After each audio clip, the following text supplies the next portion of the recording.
Bueno, jóvenes, continuamos con la segunda parte de lo que viene siendo los medios de control constitucional. En el anterior video vimos lo que era el proceso investigatorio por parte de la Suprema Corte de Justicia. El segundo fue, en este caso, el juicio de amparo. Y para tercero nos vamos, como ya lo habíamos mencionado, el juicio para la protección de derechos políticos e electorales de los ciudadanos.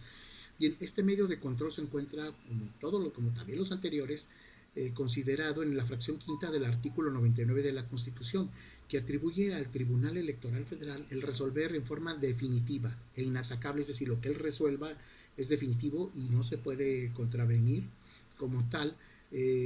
Lo que se disponga, las impugnaciones de actos y resoluciones que violen los derechos político-electorales de los ciudadanos, ojo, de votar, ser votados y de afiliación libre y pacífica para tomar parte en los asuntos políticos del país en los términos que señala esta Constitución y leyes, así lo establece, ¿no? Dice, previamente deben agotarse los medios que establece la Ley General de Sistemas de Medios de Impugnación en materia electoral.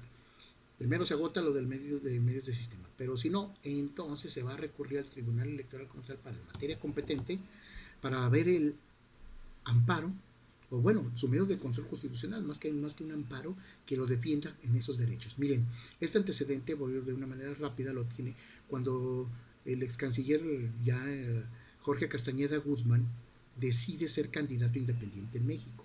Se le niega, porque decían, es que la Constitución dice votar y ser votado. Dice, pero soy ciudadano. Como candidato y no es necesario ser partido, la Constitución no dice que se deba ser un partido político. Bueno, se le niega, lo niegan a la Corte y él va a la Corte Interamericana de Derechos Humanos, lo gana y se le ordena después a la autoridad mexicana para que lo implemente. Jorge Castañeda ya no fue beneficiario de esa instrucción, pero sí, a partir de ahí se pudieron contar con candidatos ciudadanos ya en nuestro país, ¿no? Bien, vámonos al segundo, que es muy parecido. El primero, como lo vimos, es político-electorales de los ciudadanos. El segundo es el juicio de revisión constitucional electoral, que aplica a los partidos políticos como tal en una contienda durante un proceso electoral. Bien, en el artículo 99, fracción quinta, ya lo dijimos, la autoridad competente viene a ser el Tribunal Electoral y las impugnaciones ve las impugnaciones de actos o resoluciones definitivos o firmes de las autoridades competentes de las entidades federativas para organizar y calificar comicios, es decir, candidato a gobernador, o también se dan cuando el presidente. Pero primero, si se considera que la reelección no fue limpia o estuvo amañada o no se tomaron los elementos, se va ante este tribunal en los locales y consideran que el afectado que no fue apegada a derecho, entonces recurre al Tribunal Electoral en materia federal. Ya lo dijimos, primero tiene que agotar la Ley General de Sistemas de Medios de Impugnación y posteriormente ir a impugnar lo que él considera que fue violatorio para él como partido político, como agrupación política para actuar, y esto le corresponde el trámite, la resolución y los efectos de la sentencia que se decida en el fondo del asunto planteado, y también son inatacables las resoluciones finales. Bien, vámonos ahora con el quinto, que viene a ser las comisiones de derechos humanos. En los años 90 también comenzaron en México el adoptar ya otros modelos que venían desde países ante la creciente o ya lo que no podía seguirse encubriendo que venían a ser las violaciones a los derechos humanos en el país, ¿no? Estos derechos humanos como tal fueron considerados en un rango constitucional, sin embargo también no son vinculatorios, pero sí tratan de emitir recomendaciones para que las autoridades se apeguen en lo más que se pueda al tema de los derechos humanos, pero ahorita sí les vamos a decir en qué aspecto sí importa la parte de derechos humanos. Estamos hablando ahorita de las comisiones como medios de control constitucional. Y bien, la protección de estos derechos tiene como función contribuir al desarrollo integral de la persona. Lo dice, el segundo es delimitar para todas las personas una esfera de autonomía dentro de la cual pueden actuar libremente protegidas contra los abusos de autoridades, servidores públicos y de otros particulares, porque otros particulares también pueden violentar los derechos humanos, definitivamente, ciudadanos como tal, ¿no? El establecer límites a las actuaciones de todos los servidores públicos sin importar su nivel jerárquico, desde un presidente hasta cualquier burócrata o institución gubernamental, sea federal, estatal o municipal, ente autónomo, siempre con el fin de prevenir los abusos de poder, la negligencia o simple desconocimiento de la función.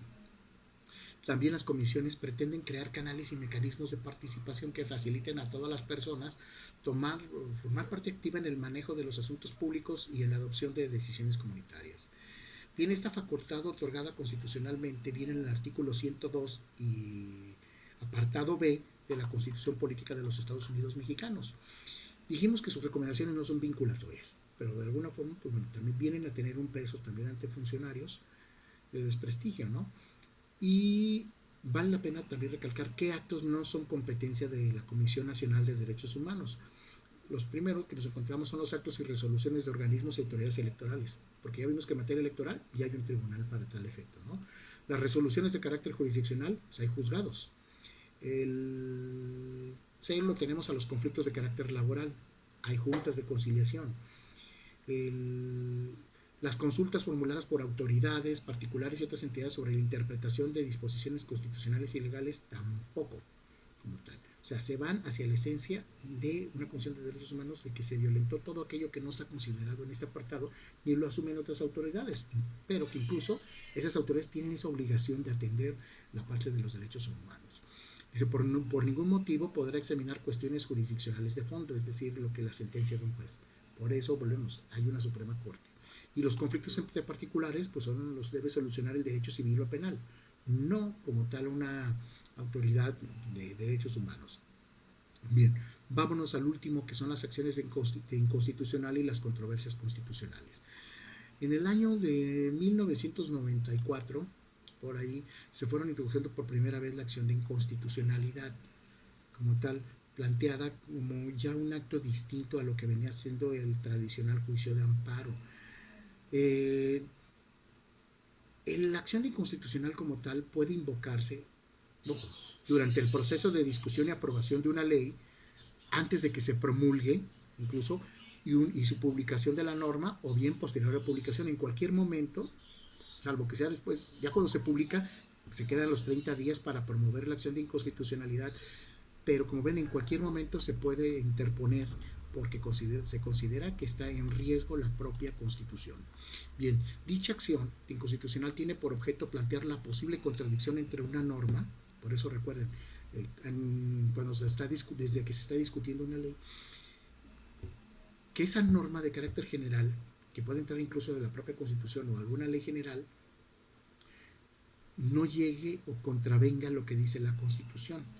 Y esta acción de inconstitucionalidad está contemplada en el artículo 105, fracción 2 de la Constitución Política de los Estados Unidos Mexicanos, y esos asuntos de esas acciones de inconstitucionalidad son de competencia para conocerlo la Suprema Corte de Justicia de la Nación.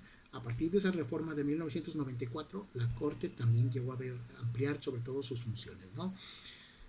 Y bueno, nos vamos a las controversias constitucionales, también muy de moda actualmente.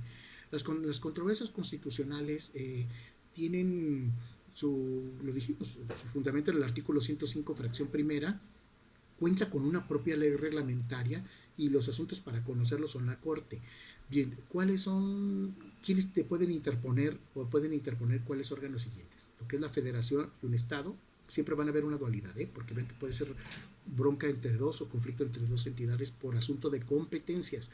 Federación y un Estado, la Federación y un municipio, el Poder Ejecutivo y también el Congreso de la Unión por disputas entre ellos, o puede ser cualquiera de las cámaras, sea de senadores o diputados, un Estado de una entidad federativa y otra entidad federativa como tal pueden también un conflicto, dos municipios de diversos diversos estados o de un mismo estado, los dos poderes de un mismo estado, sea el poder ejecutivo contra por ejemplo, el judicial o legislativo de una entidad, por sus actos o disposiciones, un estado y uno de sus municipios también puede presentarlo, y un estado con un municipio de otro estado, ¿no? Y bien, ¿cuál viene a ser el objeto? Es preservar, lo dice en este caso la Constitución, el orden constitucional de distribución de competencias entre la Federación y los estados y que se garantice el principio de división de poderes. Por eso vieron que puede presentarlo también el Poder Ejecutivo y con el legislativo o los senadores o los diputados, o a nivel estatal un estado con con su congreso local. Bien, porque está el asunto de qué es competencia de quién y si no hay una invasión de competencias, incluso entre municipios y estado. Y también en este caso lo que viene siendo garantizar que la división de poderes esté dando efectivamente y no haya una invasión por lo tal de alguna de esas esferas en el ámbito ya sea federal, estatal y municipal. Como dijimos, la ley reglamentaria ya en este caso, como vimos Recuerdan en las controversias constitucionales, en las acciones de inconstitucionalidad, en las fracciones 1 y 2 del 105 de la Constitución mexicana. Bueno, recuerden, vean sus diapositivas, que será el material de apoyo para este video.